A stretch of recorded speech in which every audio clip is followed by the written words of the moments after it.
Hello guys, I am Samyak Bakliwal here. So except for video making, I am keen in photography, and I know I'm not the only one out there. I mean, there are a ton of people who love to take great shots, but the thing I believe is photography definitely needs editing of some kind.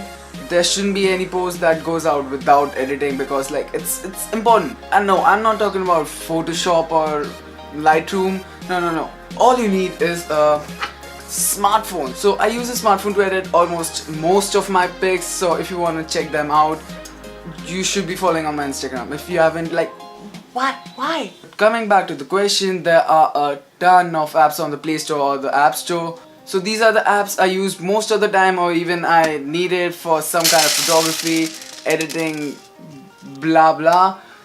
These are the softwares that are really important. I need to have in my phone. Starting up, you have Google's own Snapseed, and I honestly love this app because it's super clean and it's by Google, so there are rarely any bugs on this. So for starters, it has everything you need and also a bit more than you need. So it has color grading options, tuning an image, fixing, spot fixing and all that jazz. It also has some fixed presets. You should give them a try.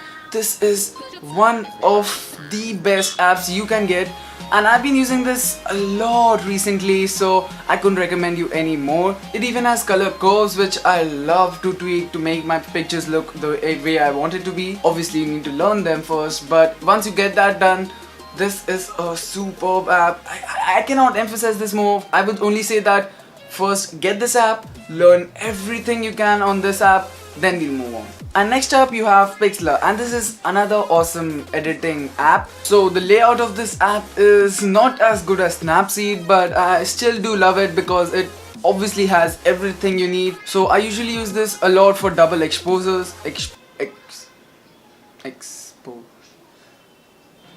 And that is not photography cheating, because some people say that's cheating. How can you add a moon or a star if it's not there? That's totally cheating.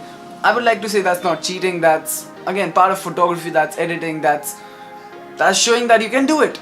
And then I also like to do some minor tweaking stuff on this software, and might as well do some funky stuff, adding text. I have to do all that on this app. Next up you have all the Adobe apps, and yes, I said you don't need Adobe softwares like Photoshop and Lightroom and all that on your computer, but on your phone, why wouldn't you get that? So Adobe has almost all the softwares they have as an app in the App Store and the Play Store. So the three apps I would instantly recommend you to download is Photoshop Express, Lightroom and Adobe Photoshop. So yeah, there are two Photoshops, but they have different purposes. So Adobe Photoshop is more of like Photoshop. All that I do on the Pixlr I can easily do on the Photoshop, but I'm not so used to the ecosystem, so I tend to fall on the Pixlr for double exposure and all that. But Photoshop has everything you need for tweaking an image, not cheating, but doing what a Photoshop software can do. And then you have Lightroom, which is, I would say, a lot like Snapseed, but it looks more sophisticated and all that.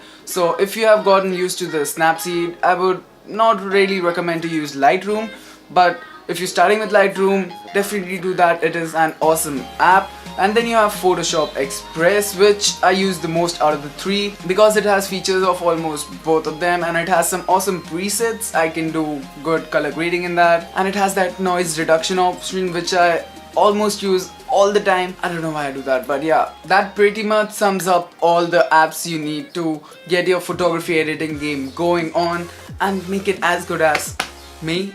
Just kidding, I'm not so good. But if your interests are not matched, there are a lot of apps you can still try. Some of them are Filter Loop. I had some high expectations from that one, but that app has awesome software layout.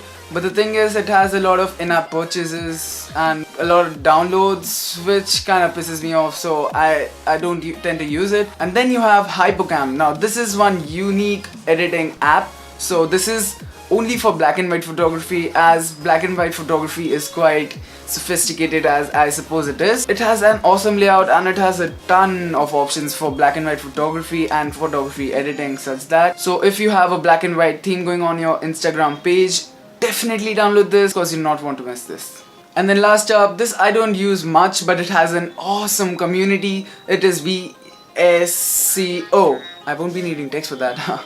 So it is Visco, VSEO, whatever you want to call it. So with some very well integrated editing options, VSEO has an awesome community where you can like look on the pictures what professional photographers have done and edited on VSEO.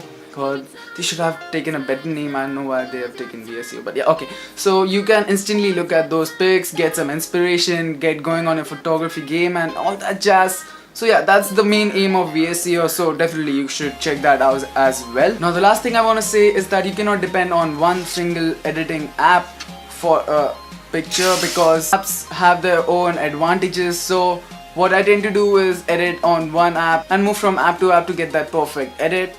But yeah, do let me know in the comment section down below if you have any problems. I would definitely love to solve that. And I apologize for uploading after a long time. I had my exams and then I gave away my camera. So that caused a bit of problem, but not anymore. So thank you for staying, and we have around 500 plus subscribers. So great job.